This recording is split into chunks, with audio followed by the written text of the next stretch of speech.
అన్నమయ్య జిల్లా లక్కిరెడ్డిపల్లె మండలంలో రాష్ట్ర రవాణా శాఖ మంత్రి మండిపల్లి రాంప్రసాద్ రెడ్డి సుపరిపాలన తొలి అడుగు కార్యక్రమం నిర్వహించారు. ఇంటింటికి వెళ్లి ప్రభుత్వ సంక్షేమ పథకాల గురించి మంత్రి ప్రజలకు వివరించారు. వైసీపీ నాయకుల తాటాకు చప్పుళ్లకు తాను ఎప్పుడూ భయపడనని ఆయన పేర్కొన్నారు. వైసీపీ ఏనాడు ప్రజలను పట్టించుకోలేదన్నారు. కూటమి ప్రభుత్వం వచ్చిన ఏడాది కాలంలో చిన్న చిన్న తప్పులు జరిగి ఉండొచ్చని అవి సరిచేసుకునేందుకు తమకు సమయం పట్టిందన్నారు.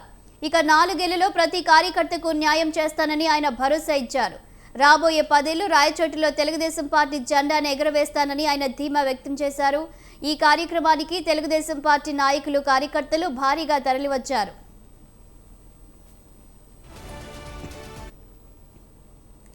ఒక సంవత్సరం గడిచింది, తప్పులు జరిగింటాయి. మనం కూడా సెట్ అయ్యేదానికి టైం పట్టింది. మన కార్యకర్తలు కూడా ఏ ఊర్లో ఏందనేది అర్థం కాక ఒక సంవత్సరం రోజులు మనం గడిపినాం. వచ్చే 4 సంవత్సరాల్లో ఖచ్చితంగా కార్యకర్తలకు న్యాయం చేస్తాం. ఇంకోటి చెప్తున్నా, అడగండి అమ్మనైనా అన్నం పెట్టదు. మనం గట్టిగా ఉంటేనే ఎదుటోనికి చులకనగా. అందుకోసం దయచేసి కార్యకర్తలందరికీ ఒకటే చెప్తున్నా, మనకి ఎవరితో అవసరం లే. మీరు సఖ్యాయ బట్టి నిలేసి హక్కు మీకు ఉంది కాబట్టి ఎవరు నాతోనే మాట్లాడు. నేనే చేస్తా.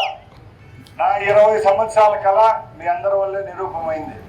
ఈరోజు నేను చెప్తున్నా, నేను ఎమ్మెల్యే అయిన తర్వాత మా అమ్మకాలకు కూడా ముక్కల. నేను మీటింగ్ లో ఫస్ట్ చెప్పింది రాయచోటు ప్రజానికానికి నేను ఇట్లా పెద్ద వాళ్ళకి భయపడే పరిస్థితి లేని. అట్లా అనుకుంటే ప్రభుత్వం ఉన్నప్పుడే 4 నెలల్లోనే సెల్యూట్ కొట్టి బయటకు వచ్చేసా. నేనేం నాకు ఆయనతో అవసరంగా. లాస్ట్ మనకి ఎవరైతే గౌరవం ఇచ్చినారో, విలువ ఇచ్చినారో, తెలుగుదేశం పార్టీలో ఉంటాం. తెలుగుదేశం అభ్యున్నతి కోసమే కృషి చేస్తాం. ఒక సంవత్సరం గడిచింది, తప్పులు జరిగింటాయి. మనం కూడా సెట్ అయ్యేదానికి టైం పట్టింది. మన కార్యకర్తలు కూడా ఏ ఊర్లో ఏందనేది